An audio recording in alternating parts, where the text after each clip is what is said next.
झुकता वही है जिसमें जान होती है। ये सुना है आपने? झुकता वही है जिसमें जान होती है।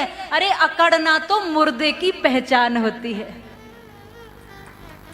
मुर्दे अकड़ा करते हैं, उनको खूब मोड़ना, मुड़ेंगे ही नहीं।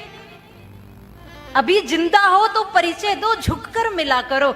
मैं तो कहूंगी छोटों से भी मिलो तो बड़े प्रेम से, बड़े भाव से, बड़ी श्रद्धा से, क्योंकि छोटे हमेशा सीखते तो बड़ों से ही हैं। अगर आपका सीना अकड़ता रहा तो याद रखना, झुकाव उनके अंदर भी कभी बनने वाला नहीं है। कमी कहीं न कहीं बड़ों में रही है, तब तो आज के बच्चे केवल घुटना छूकर काम चलाते हैं, पैरों को छूते तक नहीं।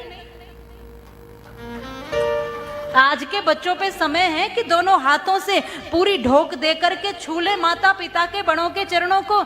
आज समय नहीं है।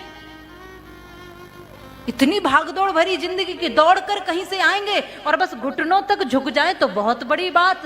और जब तक आपके हाथ आशीर्वाद के लिए उठे नहीं होंगे तब तक तो वो कहीं दूर।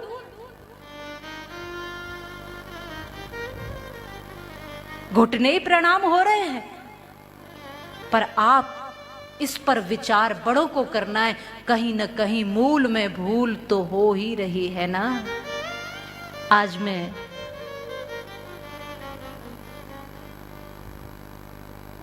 हमारे बड़ों से ही बात कर रही थी कि मूल में भूल हो रही है, उसको हमें संभालना है।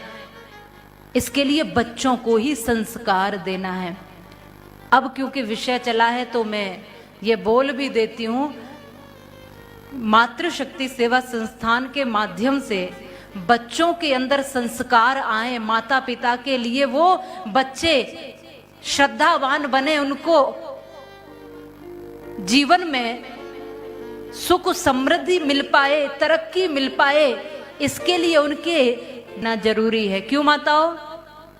बचपन में संस्कार दोगी तो ही वो संस्कारों को याद रख पाएगा। बड़े होकर के आप उसको बदल नहीं सकते। इसके लिए बाल संस्कार शिविर हर जगह लगाया जाता है, पूरे भारतवर्ष में हम लगाते हैं। यहाँ पर भी हमने चिंतन किया, विचार किया। तो मैं तो माताओं से निवेदन करूंगी, अपने अपने बच्चों को 1 घंटे के लिए 4-5 दिन के लिए उस शिविर में भेजें। यहीं पर इसी स्थान पर वो शिविर लगाया जाएगा, जिसमें आप विद्यालय भेजो बच्चों को, कोई बात नहीं। मैं कहूंगी उसी में से 5 से 6 1 घंटे का समय निकालकर अपने बच्चों को निर्माण के लिए यहाँ पर भेजें। ट्यूशन भेजो, स्कूल भेजो, विद्यालय भेजो, कुछ बनाओ, डॉक्टर, इंजीनियर, जो कुछ बनाना है बनाओ, पर सबसे पहले अपने बच्चों को अच्छा मनुष्य बनाओ, अच्छा इंसान बनाओ।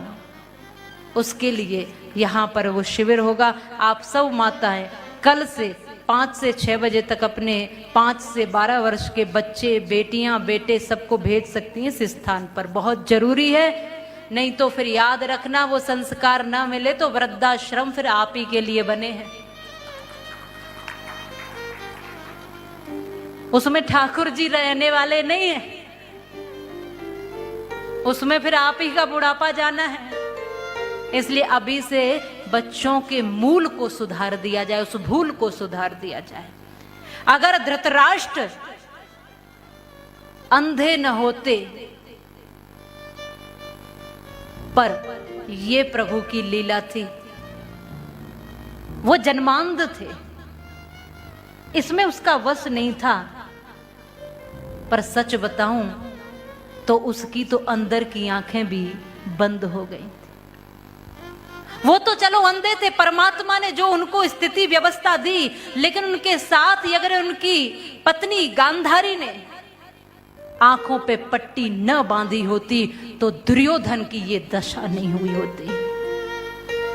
आज के माँ बाप भी यदि आंखें खुली नहीं रखेंगे, बिल्कुल आंखों पर पट्टी बांध लेंगे, तो आपके बच्चे उसी रास्ते पर जाएंगे जिस पर दुर्योधन गया। ये मोह की पट्टी बांध रखी थी। जैसा दुर्योधन ने कहा वैसा करना, जब वैसा मानना। आप अपने बच्चों को सारी सुविधाएं दीजिए, पर उनकी सारी जिद पूरी कभी मत करना, ये याद रखना।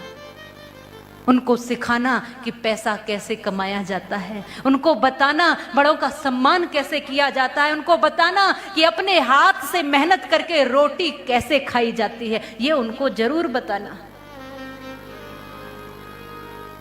ये धृतराष्ट्र ने नहीं बताया, गांधारी ने भी आंखों पर पट्टी बांध ली, तो दुर्योधन बिना संस्कारों के चलता रहा और आज अपनों से ही युद्ध करने के लिए खड़ा हो गया। तो भगवान कृष्ण से मांगने चला तो भगवान कृष्ण ने दुर्योधन को बोल दिया, चल तू पहले मांग। क्या मांगता है? एक तरफ मैं हूं, मेरी एक तरफ सेना है, एक तरफ मैं हूं। सेना युद्ध करेगी लेकिन मैं युद्ध नहीं करूंगा, अस्त्र शस्त्र नहीं उठाऊंगा। तुझे कौन चाहिए? मैं निहत्था जाऊंगा, तेरे साथ खड़ा रहूंगा। एक तरफ मैं हूं, एक तरफ मेरी 11 क्षोणी सेना है जो युद्ध करेगी रात और दिन। जब तक युद्ध चलेगा तेरे साथ खड़ी रहेगी, लगातार खड़ी रहेगी। तो दुर्योधन ने कहा, तुम्हें क्या करूंगा लेकर? न शस्त्र चलाओगे, वहां तो योद्धाओं की जरूरत है, लड़ने वालों की जरूरत है। तुम्हारा क्या करूंगा वहां? क्या तुम्हारा मुंह ताकता रहूंगा? मुझे तो तुम अपनी सेना दे दीजिए।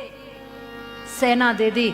अर्जुन को बोला, अब मेरे पास कुछ नहीं है, मैं निहत्था हूं, मैं खड़ा हुआ हूं। बस अर्जुन ने कहा, हे ठाकुर जी, हे भगवान, हे कृष्ण, मुझे कुछ नहीं चाहिए, केवल आप ही चाहिए, मुझे केवल आप चाहिए। मैं युद्ध नहीं करूंगा। बोले कोई बात नहीं, आप युद्ध भूमि में खड़े भी रहेंगे और मैं तुम्हारा दर्शन करता रहूंगा, तो समझ लेना मेरा कल्याण उसी में निश्चित है, मेरी विजय तुम्हारे दर्शन मात्र से होने वाली है। वो जानता है कि भगवान कृष्ण क्या है। आप युद्ध मत करना और याद रखना, अगर भगवान कृष्ण पांडवों की तरफ नहीं होते तो